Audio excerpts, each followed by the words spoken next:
नमस्कार विद्यार्थी मित्रांनो, मी शैलेश जाने प्रभानंद फाउंडेशनमध्ये आपलं स्वागत करतो. गेल्या व्हिडिओ लेक्चरमध्ये आपण दोन मेथड लिनियर इक्वेशन सोडवण्याच्या समजून घेतल्या. एक सायमल्टेनियसली लिनियर इक्वेशन कसं सॉल्व करायचं आणि दुसरं म्हणजे ग्राफिकली ते कसं सॉल्व करायचं. आता तिसऱ्यामध्ये आपण ते कोणाच्या माध्यमातून, डिटर्मिनंटच्या माध्यमातून काय करणार आहोत तर शोधण्याचा प्रयत्न करणार आहोत. कोणाच्या माध्यमातून? Determinant method. याचं नाव आहे सर डिटर्मिनंट मेथड, और याला दुसरं नाव आहे कोणता तर गॅब्रियल कॅमर्सनं ही जी मेथड होती, ही गॅब्रियल कॅमर्सनं ही मेथड शोधून काढली, म्हणून या मेथडचं नाव क्रॅमर्स मेथड असं सुद्धा आहे. आता डिटर्मिनंट मेथड म्हणजे काय तर डिटर्मिनंटच्या माध्यमातून आपल्याला काय करायचं आहे तर दोन लिनियर इक्वेशन काय करायचे आहे तर सॉल्व करायचे. कोणाच्या माध्यमातून तर डिटर्मिनंटच्या वेळी. म्हणून पहिला मुद्दा आपल्यासाठी हा आहे की सर डिटर्मिनंट काढायचा कसा. तर डिटर्मिनंट काढताना एक गोष्ट लक्षात ठेवायची, डी इज इक्वल टू, समजा उदाहरण घेतो मी, माझ्याजवळ ए आणि बी, सी आणि डी अशा चार व्हॅल्यू आहे. काय आहे? ए, बी, सी आणि डी. तर काय करायचं तर ए आणि डीचा तिरपा गुणाकार करायचा. ए आणि डीचा काय? तिरपा गुणाकार मायनस बी गुणिला सी. ए आणि डीचा तिरपा गुणाकार मायनस बी आणि सीचा तिरपा गुणाकार. काय होते तर A D minus B C. म्हणजे अशा प्रकारे काय करायचं आहे आपल्याला तर डिटर्मिनंट सॉल्व करायचं. सर्वात पहिल्यांदा हेच आहे, डिटर्मिनंट मेथड समजण्याच्या अगोदर तुम्हाला काय काढता आला पाहिजे, डिटर्मिनंट काढता आला पाहिजे. मग मी तुम्हाला सांगितलं की ए बी सी डी अशा चार व्हॅल्यू आहे. या चार व्हॅल्यूमध्ये काय करायचं तर ए आणि डीचा तिरपा गुणाकार लिहिला, मायनस बी आणि सीचा काय करायचा गुणाकार करायचा आणि उत्तर काढायचं. म्हणजे उदाहरणार्थ मी आता एक काम करतो, डिटर्मिनंट माझ्यावर व्हॅल्यू आहे 3, 4, 5 आणि 6. तर मी काय करणार तर 3 गुणिला 6 वजा 4 गुणिला 5 काय होते 3 गुणिला 6 तर 18 आणि मायनस 4 गुणिला 5 किती होते तर 20 होते. 18मधून जर 20 मायनस केले तर उत्तर काय येते तर -2 येते. ठीक आहे. अशा प्रकारे काय करता यायचं आहे आपल्याला तर डिटर्मिनंट सॉल्व करायचा आहे. ठीक आहे. अशा प्रकारे काय करायचं आहे आपल्याला तर डिटर्मिनंट सॉल्व करायचं आहे. मग प्रॅक्टिस सेट 1.3 मध्ये आपल्याला डिटर्मिनंट कसा काढायचा या संदर्भातल्या काही उदाहरणं दिलेली आहे. पहिलं उदाहरण जर विचार केला आपण तर पहिल्यामध्ये आपल्याला ॲक्टिव्हिटी दिलेली आहे. मी लिहितो ॲक्टिव्हिटी का, इकडे 3, इकडे 2, इकडे 4 आणि इकडे 5. तर 3 गुणिला रिकामी जागा मायनस रिकामी जागा गुणिला 4. आता 3 गुणिला काय केलं तर म्हटलं क्रॉस मल्टिप्लिकेशन, म्हणजे इथं काय येणार तर 5 येणार, मायनस इथे काय होणार तर 2 गुणिला 4. 3 गुणिला 5 म्हणजे काय होते तर 15 होते. 3 गुणिला 5 म्हणजे 15, मायनस 2 गुणिला 4 म्हणजे किती तर 8. 15मधून 8 गेले तर उत्तर काय राहते आपलं तर उत्तर राहते आपलं 60. अशा प्रकारे काय करायचं आपल्याला तर हे सॉल्व करायचं आहे प्रॅक्टिस सेटमधलं पहिलं गणित. आता दुसऱ्या गणितामध्ये तुम्हाला कायच्या व्हॅल्यू दिलेल्या आहे तर दुसऱ्या प्रॉब्लेममध्ये तुम्हाला डिटर्मिनंटच्या व्हॅल्यू काढायला सांगितलेलं आहे. सोपं आहे अगदी. तुमच्या हे लक्षात आलेलं असेल की पहिल्यांदा कसे काढायचे तर डिटर्मिनंट कसे काढायचे हे पाहू आपण. मग डिटर्मिनंट झाल्यानंतर क्रॅमर्स मेथड कशा प्रकारे सॉल्व करायची तर त्याचं गणित आपण पाहणार आहोत. आता आपल्याला याच्यामधलं पहिलं गणित दिलेलं आहे 1.2 मधलं, मी लिहितो इथं -1, 7 इकडे दिलं आहे 2 आणि 4. तर मग काय करतो आपण डिटर्मिनंट काढताना क्रॉस मल्टिप्लिकेशन म्हणजे किती -1 गुणिला जे आहे ते लिहायचं, -1 गुणिला 4 मायनस 7 गुणिला 2. काय होते -1 गुणिला 4 -4 मायनस 7 गुणिला 2 बरोबर किती 14.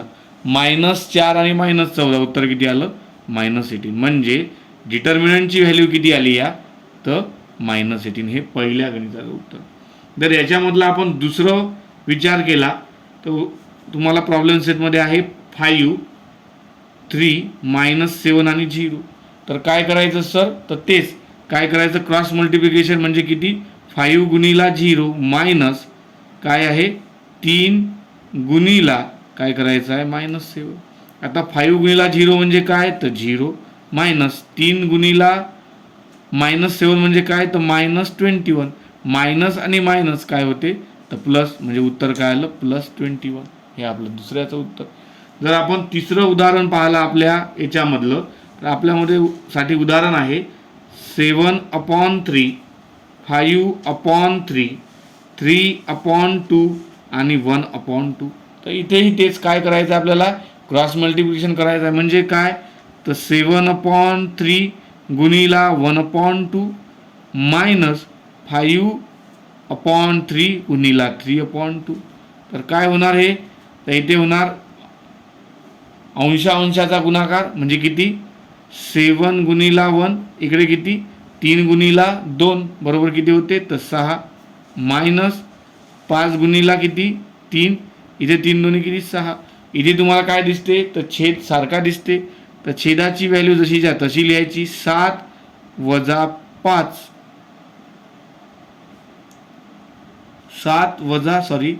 15. तर काय झालं तर 7 मधून 15 गेले तर किती राहते तर -8/6.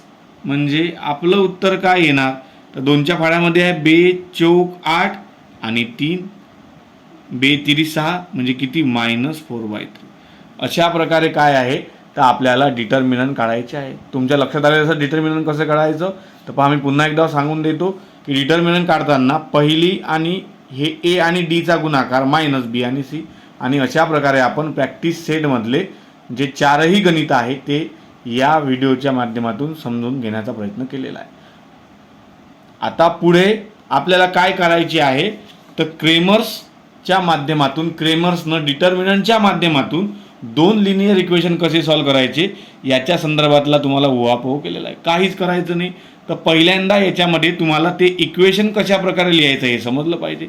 मी तुम्हाला लिहून दाखवतो.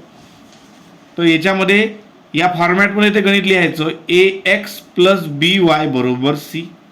कशामध्ये ax + by बरोबर c. मग आता इथं आपल्याला 2 उदाहरण राहणार आहे म्हणजे 2 इक्वेशन राहणार आहे. म्हणजे ax + by बरोबर c इक्वेशन नंबर 1 आणि दुसरं राहणार आहे ax + by बरोबर c. आता पहिलं इक्वेशन आणि हे दुसरं इक्वेशन. आता हे पहिलं इक्वेशन म्हणजे इथं a1 इथं b1 इथं c1. हे दुसरं इक्वेशन म्हणजे a2 b2 आणि c2. अशा प्रकारे आपल्याला हे लिहायचं आहे. आता सर याच्यामध्ये पहिल्यांदा आपल्याला कशाची व्हॅल्यू काढायची आहे तर डी ची व्हॅल्यू काढायची आहे.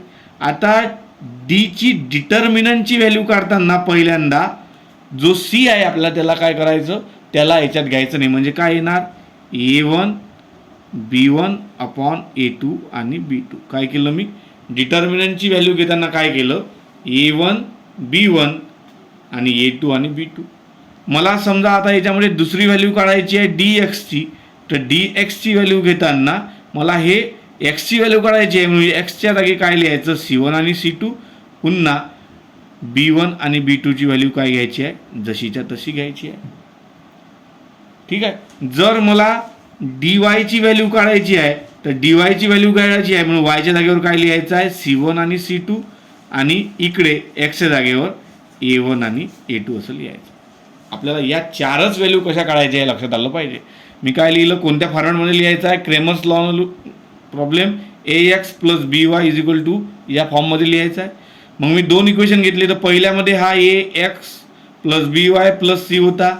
दुसऱ्यामध्ये ax + by + c होता. फक्त एवढं आहे काय इक्वेशन नंबर 1 आहे त्याच्यामुळे काय घेतलं a1 b1 c1 a2 b2 c2. आता जेव्हा मला d ची व्हॅल्यू काढायची आहे तर ती कशी काढायची a1/a2 b1 b2. जर मला dx ची व्हॅल्यू काढायची आहे x ची व्हॅल्यू काढायची आहे तर x च्या जागेवर काय काढायची c1 आणि c2 ची व्हॅल्यू ठेवून द्यायची. इकडे काय राहिलं b1 आणि b2. ठीक आहे. जर मला कशाची व्हॅल्यू काढायची आहे y ची व्हॅल्यू काढायची आहे तर मला कशामध्ये घ्यायला लागेल ते c1/c2 y च्या जागेवर ज्या व्हॅल्यू असतील b1 आणि b2 च्या जागेवर इथे काय होणार a1 आणि a2. आता हे झाल्यानंतर मला कशाची व्हॅल्यू काढायची आहे तर x ची व्हॅल्यू काढायची आहे. x ची व्हॅल्यू कशी काढायची तर dx भागीला काय करायचं dx करायचं. dx अपॉन काय करायचं d करायचं आणि मला जर वायची व्हॅल्यू काढायची आहे तर काय करायचं आहे, तर dy अपॉन काय करायचं आहे, dy करायचं आहे. आणि अशा प्रकारे काय करू शकतो आपण, तर त्या व्हॅल्यू काढू शकतो. आता हे जे दिलेलं आहे मी dx आणि dy या व्हॅल्यू तुमच्या लक्षात लागेल कसं लिहायचं, तर जेव्हा d लिहितो तेव्हा C1 आणि C2 घ्यायचा नाही. जेव्हा मला dx काढायचा आहे तेव्हा जो काढतो त्याच्या जागेवर C1 आणि C2 ची व्हॅल्यू घ्यायची आहे, बाकीची व्हॅल्यू जसच्या तशी B1 B2. जर मला y काढायचा आहे तर yच्या जागेवर काय घ्यायची, C1 आणि C2 ची व्हॅल्यू घ्यायची, बाकी व्हॅल्यू जसच्या तशी ठेवायची. पुढे मला x ची व्हॅल्यू काढायची आहे तर dx अपॉन d करायचं आणि y म्हणजे काय होते dy अपॉन d करायचं. तर अशा प्रकारे काय करायचं आपल्याला, तर हे प्रॉब्लेम सॉल्व्ह करायचा. ठीक आहे. तर अशा प्रकारे आपल्याला हे काय करायचं आहे, सॉल्व्ह करायचं आहे. आता हे जे लिहिलेलं आहे मी, हे जे लिहिलेलं आहे हे कसं सॉल्व्ह करायचं, तर हे आपण तुमच्या पुस्तकामध्ये गणित दिलं आहे त्याच्या माध्यमातून सॉल्व्ह करू. तुमच्या पुस्तकामध्ये गणित दिलेलं आहे आपल्याला. पहिलं इक्वेशन आहे 5x + 3y बरोबर -11 आणि दुसरं आहे 2x + 4y बरोबर -10. अशा प्रकारचं गणित आहे. मग आता आपण आपल्याला a1 a2 b1 b2 चे व्हॅल्यू या इक्वेशन म्हणून काढू शकतो. इथे काय आहे, हा a1 आहे, इथे कोण आहे, हा b1 आहे, इथे कोण आहे, हा c1 आहे, इथे कोण आहे, हा a1 a2 आहे, b2 आहे आणि c2 आहे. मग आपल्याला पहिल्यांदा कशाची व्हॅल्यू काढायची आहे, तर आपल्याला कशाची व्हॅल्यू काढायची आहे, तर d ची व्हॅल्यू काढायची आहे.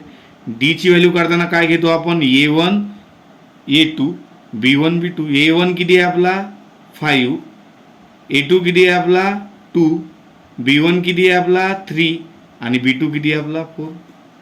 ठीक आहे, कळलं. a1 a2 b1 b2. मग a1 ची व्हॅल्यू 5, b1 ची व्हॅल्यू 3, a2 ची व्हॅल्यू 2 आणि b2 ची व्हॅल्यू किती 4. याचा काय करायचं, डिटर्मिनंट काय होते हे, तर तिरपा गुणाकार 5 गुणिला 4 -3 गुणिला 2. तर 5 गुणिला 4 किती, तर 20 मायनस किती 6, तर 20 - 6 किती 14. म्हणजे डी ची व्हॅल्यू काय आली आपल्याजवळ, तर 14 आली. मग आपल्याला कशाची व्हॅल्यू काढायची आहे दुसरी, तर dx ची व्हॅल्यू काढायची आहे. जेव्हा आपण dx ची व्हॅल्यू काढतो जे आपल्याजवळ आहे का, dx ची व्हॅल्यू काढताना c1 c2 याच्यात घ्यायचे आणि b1 b2 इथं घ्यायचे. आता c1 c2 काय आपल्यासाठी -11 -10 आणि कशाची व्हॅल्यू b1 b2. b1 ची व्हॅल्यू किती आहे 3, b2 ची व्हॅल्यू किती आहे 4.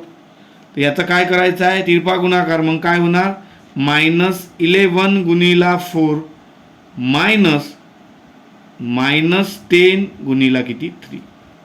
मग -11 गुणिला 4 किती, तर -44. हा मायनस जसाच्या तसा आणि इथे -10 गुणिला 3 तर काय येणार उत्तर, तर -30. आता इथे -44 जसाच्या तसे, हा मायनस आणि हा मायनस काय होते प्लस. जर 44 मधून 30 गेले तर किती उत्तर येते 14. पण मोठ्या संख्येचं चिन्ह, मोठी संख्या कोणती आहे 44चं चिन्ह आहे मायनस, म्हणून उत्तर काय आपलं dx बरोबर किती 14. dy ची व्हॅल्यू dx ची किती, d ची व्हॅल्यू किती आली 14, dx ची व्हॅल्यू किती आली -14. आता आपल्याला कशाची व्हॅल्यू काढायची आहे, तर dy ची व्हॅल्यू काढायची आहे. आता जेव्हा dy ची व्हॅल्यू काढतो तेव्हा y च्या जागी काय घेतो आपण c1 आणि c2. तर y च्या जागी c1 आणि c2 म्हणजे -11 -10. इकडे काय आहे a1 आणि a2 ची व्हॅल्यू ज्याची 5 आणि 2. मग काय होते 5 गुणिला -10 -11 गुणिला 2. आता -5 गुणिला 5 गुणिला -10 काय होणार, तर -50 -11 गुणिला 2 किती होते मायनस किती, तर 22. आता -50 जसे तसे मायनस आणि मायनस काय होणार, तर प्लस किती होणार 22. -50 जर 22 काढले तुम्ही तर उत्तर काय येणार -28. अशा प्रकारे आपल्याला dx आणि कशाची व्हॅल्यू भेटली, तर आता ही dy ची व्हॅल्यू भेटली. मग आता याच्यावर आपण x आणि y काढू शकतो. x बरोबरचा फॉर्म्युला आहे dx अपॉन d. तर dx ची व्हॅल्यू आहे किती -14, d ची व्हॅल्यू किती 14, कॅन्सल होते 14. उत्तर काय येणार x बरोबर किती, तर -1. इकडे आपल्याला कशाची व्हॅल्यू काढायची आहे, तर वायची व्हॅल्यू काढायची आहे. वायची व्हॅल्यू काढताना फॉर्म्युला आहे dy/d. तर dy ची व्हॅल्यू किती -28. डीची व्हॅल्यू किती तर +14. तर 14 दुनी किती 28. इथं किती राहिले मायनस, म्हणजे y बरोबर किती तर -2. अशा प्रकारे आपल्याला क्रेमर्स मेथड कोणाच्या माध्यमातून डिटर्मिनंटच्या माध्यमातून आणि 2 व्हेरिएबलची काय करता येते सॉल्व करता येते. अशा प्रकारे तुम्हाला हे प्रॉब्लेम सॉल्व करता येते. आणि शेवटी लिहायचं आहे the solution of equation is काय एक्स आणि वाय. काय व्हॅल्यू आली एक्स आणि वायची तर एक्सची व्हॅल्यू आली -1 आणि वायची व्हॅल्यू किती आली -2.